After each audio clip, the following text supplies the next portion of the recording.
So when we come to each meeting, which is once a month, we bring our junk for other people, and then we put it in a room. There's usually a room in somebody's house or out on the sidewalk, whatever, and we just throw all our junk there, and then everybody can take whatever they want from that pile of junk, and there's always really great stuff.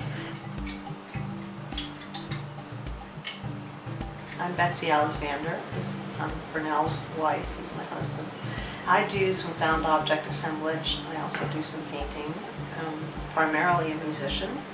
I'm a composer for music theater. We all love going to flea markets. Sometimes we go together with other divers. And a lot of us are trash pickers who go around on trash night. Everything and anything is fair game. You know, if you put it out, we may take it. I'm a found object artist, and I work with a variety of materials. I also paint, sculpt, do photography, write music.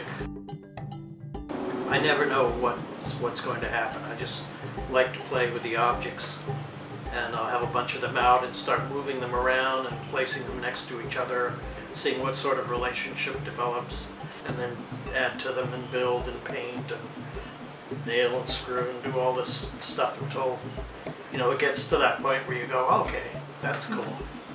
You know, I'm surprised by that. I like the way that worked.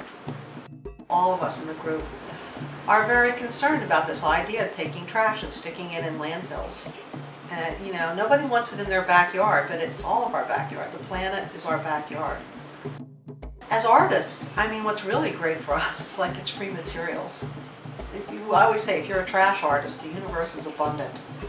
We don't have to go to art stores and be buying all kinds of clay and paper, and we need some things like glue and screws and stuff like that, but basically our materials are just available to us for free.